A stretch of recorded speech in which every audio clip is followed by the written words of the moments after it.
How to survive a flood. On average, flooding kills 200 people each year. Being informed and prepared before a flood happens can make the difference between life and death. Stay informed. Understand the terminology. Download the WXI app to be aware of alerts. Listen to NOAA weather radio. Or tune in to Channel 12 when there is impending severe weather. A flood watch means that the conditions are right for flooding to occur in your area.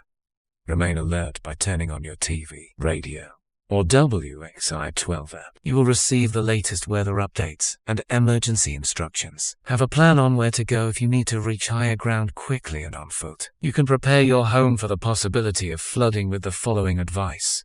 Bring in outdoor furniture and move important indoor items to the highest possible floor. This will help protect them from flood damage. Disconnect electrical appliances, and do not touch electrical equipment if you are wet or standing in water. You could be electrocuted if instructed. Turn off your gas and electricity at the main switch or valve. This helps prevent fires and explosions. A flood warning means flooding is either happening or will happen shortly. In the event of a flood, here are some tips to follow. Move immediately to higher ground or stay on high ground. Evacuate if directed. Avoid walking or driving through flood waters. Turn around. Don't drown. Just 6 inches of moving water can knock you down, and 1 foot of water can sweep your vehicle away. Prepare your family well in advance of severe weather. Put together a disaster supplies kit made up of basic items that your household may need in the event of an emergency. You may need to survive on your own after a storm strikes or flooding happens. This means having your own water, food and other essentials in sufficient quantity to last for at least 72 hours. Local officials and relief workers will be on the scene after a disaster, but they cannot reach everyone immediately. You could get help in hours, or it might take days. Basic services such as electricity, gas, water, sewage treatment, and telephones may be cut off for days or even a week or longer. Your supplies kit should contain items to help you manage during these outages. Prepare your family well in advance of severe weather. Have an emergency communication plan in place that all members of your family understand. Many families experience unneeded stress when a disaster strikes because they do not have a plan in place to be warned. Stay safe and find one another after the storm has passed. Know about flooding and know what to watch for.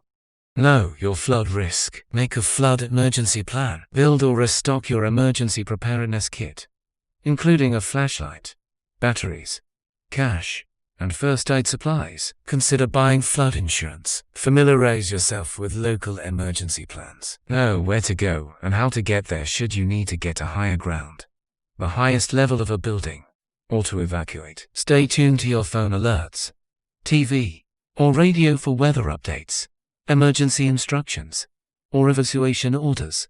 Turn around. Don't drown. Flash floods are the one cause of weather-related deaths in the United States. To avoid getting caught in a flood, don't walk or drive through flood waters. 6 inches of moving water can knock you down, and 1 foot of water can sweep your vehicle away. If floodwaters rise around your car but the water is not moving, you should abandon the car and move to higher ground. Do not leave the car and enter moving water. It's also important to avoid camping or parking along streams, rivers, and creeks during heavy rainfall. These areas can flood quickly and with little warning. After a flood, return home only when authorities say it is safe. You should also be aware of areas where floodwaters have receded and watch out for debris. Floodwaters often erode roads and walkways. As a reminder, do not attempt to drive through areas that are still flooded. Avoid standing water, as it may be electrically charged from underground or downed power lines. Also, you should photograph damage to your property for insurance purposes. Thank you for watching.